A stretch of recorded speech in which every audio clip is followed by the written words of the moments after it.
je reviens vers vous. Donc désolé, il y avait un problème de connexion. Donc on reprend, j'espère que tout le monde est là. Voilà, donc on parlait de motivation. Donc un ami m'a demandé c'est quoi le titre du live. Donc c'est comment motiver nos enfants à travailler à la maison et à leurs études à la maison. Donc voilà, on parlait de motivateurs. Donc on a dit qu'il y a des motivateurs qui sont internes et des motivateurs qui sont externes. Et les motivateurs qui sont externes, ça veut dire qu'ils dépendent pas de l'enfant, mais qu'ils dépendent de son environnement, de ses parents, de ses professeurs, de l'environnement ou de la maison, de l'environnement où il vit, de son entourage.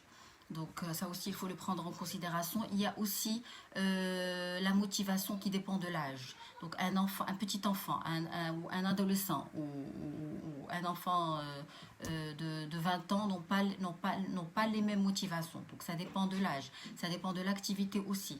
Quelle, quelle activité il fait.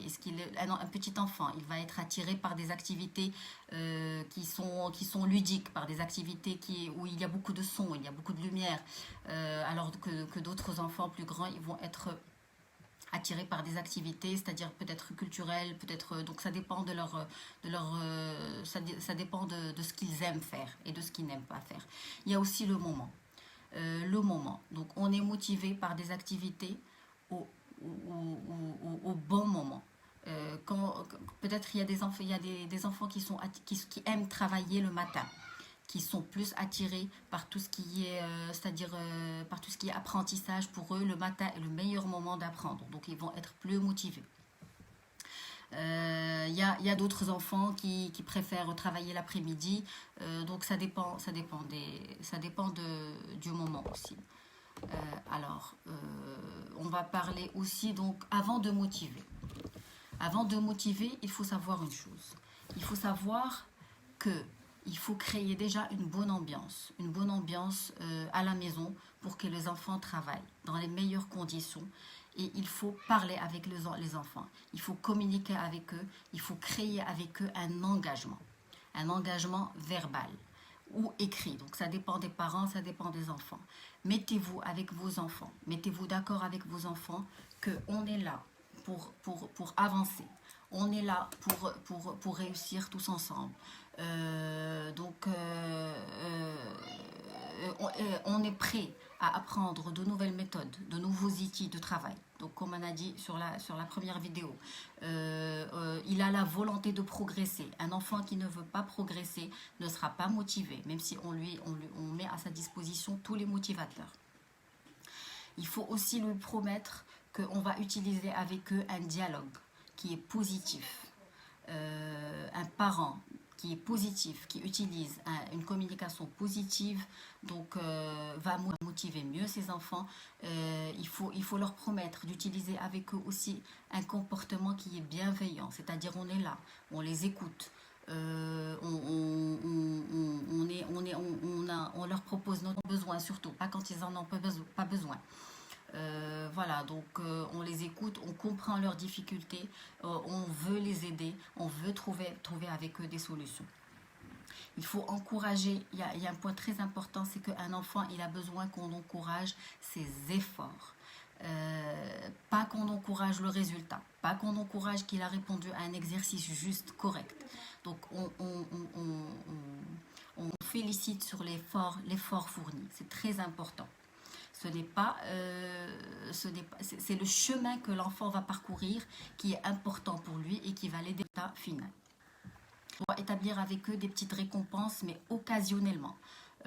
C'est-à-dire, on se met d'accord avec un enfant, voilà, si tu fais tous tes exercices aujourd'hui, voilà, tu vas regarder, je sais pas, je dis n'importe quoi, la télé 1 heure, ou tu pourras jouer au ballon pendant une demi-heure, ou je pourrais jouer avec toi un jeu de société pendant 30 minutes.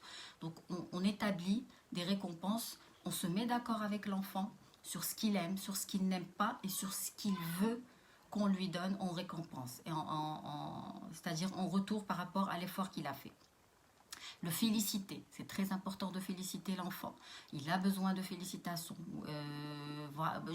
J'apprécie ton effort, bravo, continue. Il faut aussi créer des moments de bilan quotidien. les bilans quotidiens, c'est-à-dire s'asseoir avec son enfant. Peut-être il y a des parents qui ont 2, 3 enfants, mais il faut s'asseoir avec ses enfants. Il faut parler avec eux sur ce qui va et sur ce qui ne va pas. C'est des bilans, peut-être une fois par jour, une fois par semaine, mais il faut le faire. Les enfants vont parler avec vous sur ce qu'ils voudraient changer. Peut-être ils voudraient changer de chambre. Donc parlez avec vos enfants et adaptez ils souhaitent faire ou ils souhaitent arriver. Qu'est-ce qu'ils souhaitent obtenir. Donc parlez avec eux de tout ce qu'ils aiment faire et de tout ce qu'ils n'aiment pas faire. Il y a aussi les émotions de nos enfants. Les émotions de nos enfants, c'est quelque chose de très important dans leur motivation. Un enfant qui a de mauvais ressentis, qui a peur, qui a mal, qui est angoissé, qui n'est pas enthousiaste, ne sera pas motivé. Donc parlez avec vos enfants sur le ressenti, laissez-les s'exprimer, laissez-les... ils font des remarques même négatives par rapport à ce qui se passe à la maison, laissez-les dire, écoutez-les. Et une écoute active, mais c'est de l'écoute. C'est-à-dire, je vous donne un problème, je n'arrive pas à prendre tout seul dans ma chambre. Écoutez cet enfant. Il a des choses à vous dire. Vous allez apprendre tellement de choses de lui et juste le fait que vous l'écoutiez, ça va leur faire du bien. Ça va lui faire du bien. Ça va le motiver. De ce qu'il faut faire, mais il y a aussi des choses qu'il ne faut surtout pas faire avec nos enfants. Ça risque de les démotiver, ça vraiment démotiver. Alors, il ne faut pas comparer votre enfant. Un enfant qui est comparé à un autre, à un frère, à une sœur, à un ami, à un cousin, croyez-moi, il va perdre sa confiance en lui.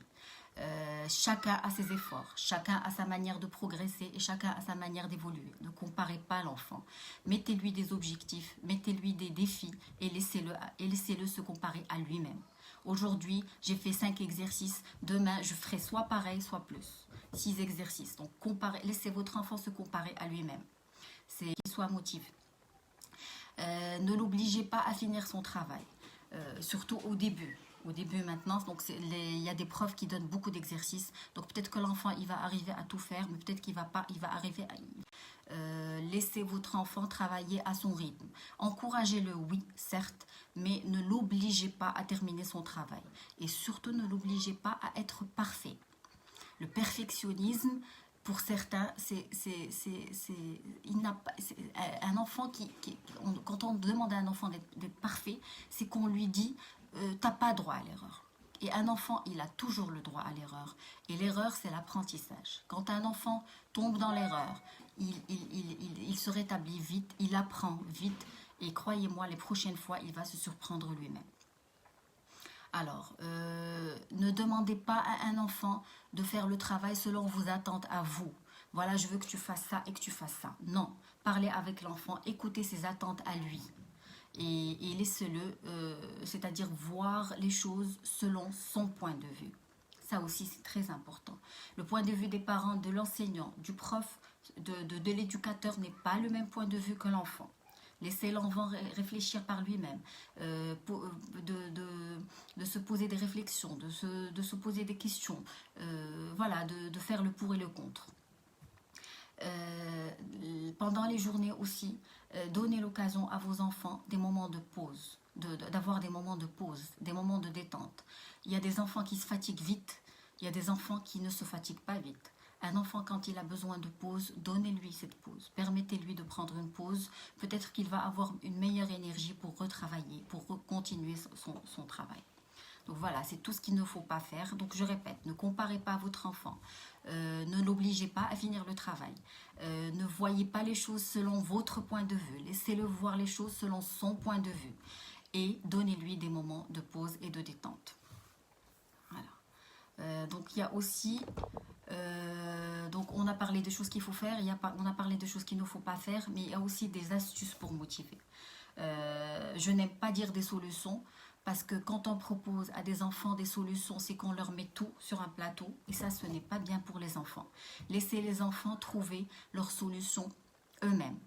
Le meilleur moyen pour un enfant de trouver des solutions lui-même et qui sont adaptées à ses besoins et à son rythme, c'est qu'on lui pose des questions et on le laisse répondre à ces questions. Laissez-le trouver la solution lui-même. Il faut parler avec les enfants, premièrement. Donc ça, c'est des petites astuces pour aider l'enfant à se motiver lui-même, à s'auto-motiver. C'est parler de motivation et parler de démotivation. Qu'est-ce qu'une motivation et qu'est-ce qu'une démotivation pour l'enfant? Pour lui, c'est quoi? C'est quoi une motivation? C'est d'être heureux, c'est de vouloir travailler, c'est de vouloir passer à l'action. C'est quoi une motivation pour lui? Qu'est-ce qui le pousse à faire telle chose ou telle chose? Et aussi parler de démotivation. Qu'est-ce qui l'empêche de faire ça? Qu'est-ce qui peut l'empêcher de travailler? Qu'est-ce qui peut l'empêcher de faire ce qu'on lui demande de faire? Écoutez l'enfant, écoutez. Posez des questions de réflexion, comme je vous l'ai dit tout à l'heure. Les questions de réflexion, ils incitent à l'action. Quelqu'un qui a un exercice, un prof vous demande un exercice, donc on pose la question à l'enfant.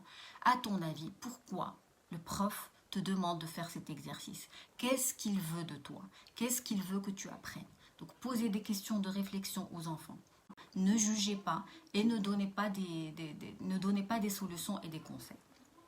Ça, ces conseils, je vous les donne à vous parce que vous êtes des parents. Mais un enfant, il n'a pas besoin de conseils. Il en reçoit assez pendant la journée. Il a besoin de trouver des solutions lui-même. Donc, laissez-le réfléchir à ce qu'il lui faut et à ce qu'il ne lui faut pas.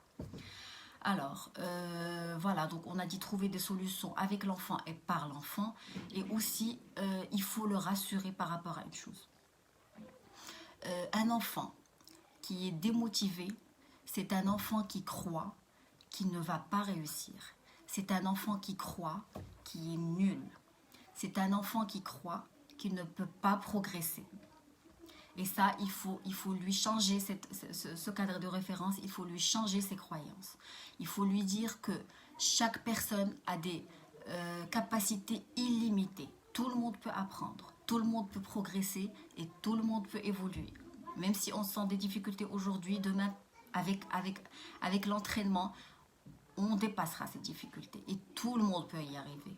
Tout le monde peut y arriver. Ce n'est pas que les enfants intelligents qui réussissent. C'est toute personne, tout enfant qui fait un effort peut réussir. Et ça aide l'enfant à reprendre confiance en lui. Il sait que cette capacité, même s'il ne l'a pas aujourd'hui, c'est qu'il peut l'obtenir demain. Et ça déjà, c'est une motivation en elle-même. Privilégier le not yet, c'est-à-dire on peut. Avec le temps, on va y arriver. Bannir le never, tu ne peux jamais faire ça. Toujours tu es nul, toujours tu ne réussis pas. Donc dites que tu peux y arriver. Avec l'effort, tu vas y arriver. Et ça, c'est très important pour un enfant et ça le motive. Ça le motive encore plus.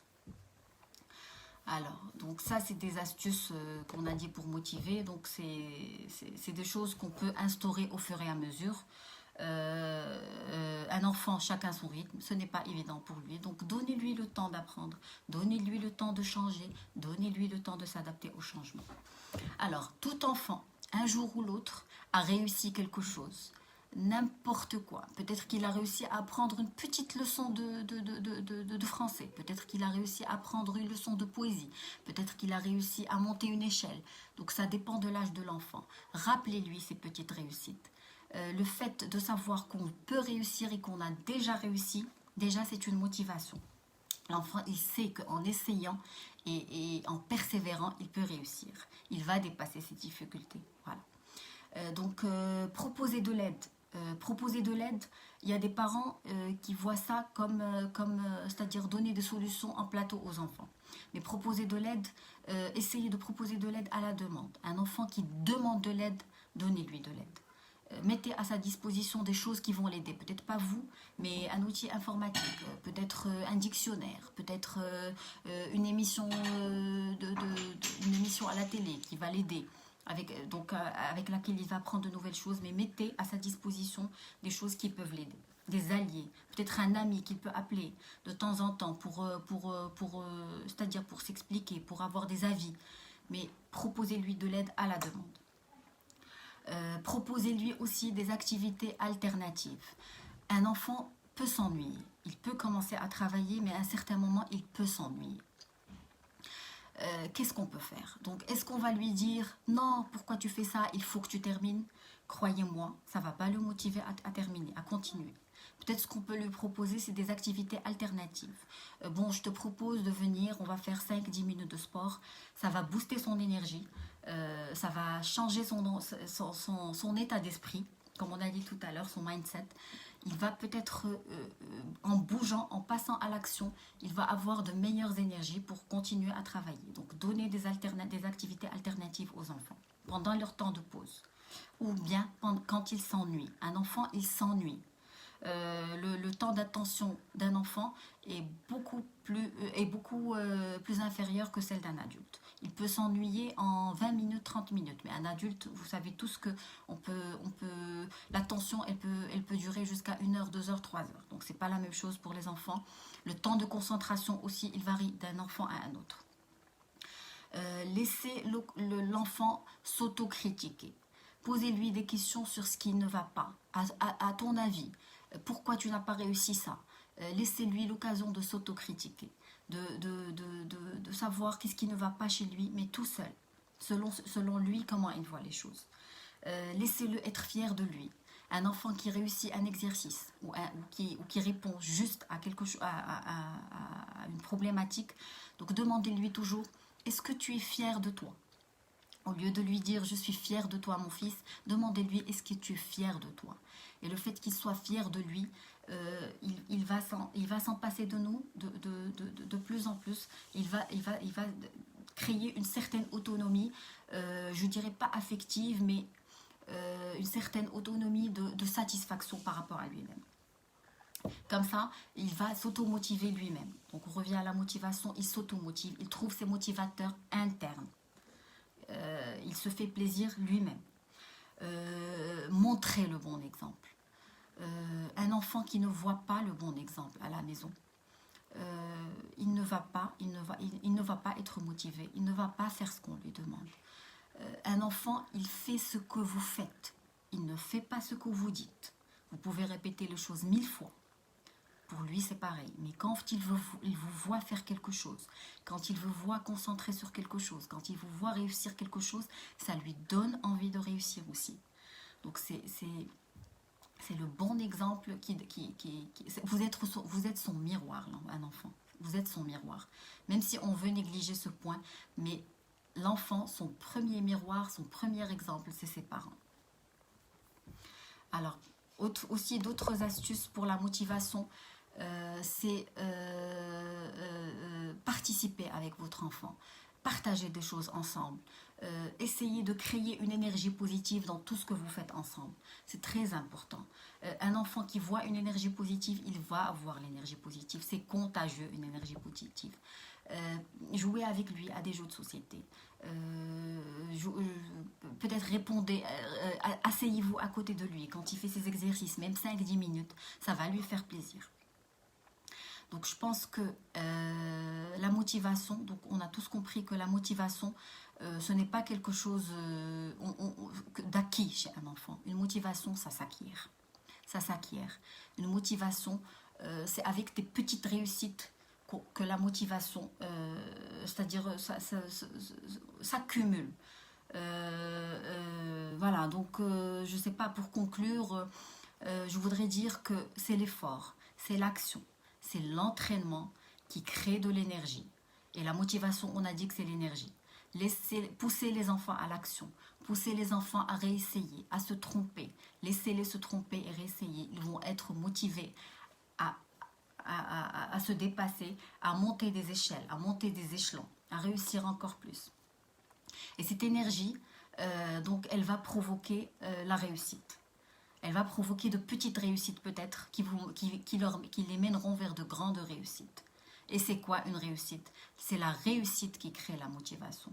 Donc ce n'est pas la motivation qui crée la réussite et l'énergie, c'est l'énergie qui crée la réussite et c'est la réussite qui crée la motivation. Donc voilà. Laissez vos enfants sentir un plaisir de travailler. Poussez-les à chercher les gains, ce qu'ils vont gagner de ce travail. C'est le chemin qu'ils vont accomplir. C'est ce qui compte pour eux. Ce n'est pas la réussite en elle-même. Encouragez l'effort. Laissez-les grimper des échelons, comme j'ai dit. Donc voilà, ce n'est que comme ça que leur motivation, elle va grandir, que leur motivation, elle va croître. Prenons l'exemple de nous-mêmes. Nous aussi, on a besoin d'être motivés pour faire quelque chose. Même le télétravail, peut-être qu'un autre jour, on va en parler. On a besoin de motivation pour travailler à la maison. Ce n'est pas évident pour les adultes. Alors comment ça pourrait être évident pour les enfants? Soyez leurs alliés. Aidez-les à accomplir des choses, des petites choses qui vont le mener à de grandes choses. Aidez-les à tracer le chemin de la réussite sans, sans garantir le résultat. On ne peut pas garantir un résultat, mais on peut garantir l'effort, on peut garantir l'évolution, on peut garantir le plaisir de parcourir tout ce chemin qui va nous mener vers la réussite. Donc voilà, je pense que j'ai parlé de motivation. J'espère que j'ai été très claire. Je remercie tous les participants. Donc il y a des gens qui me disent bravo Khadija, donc je vous remercie énormément.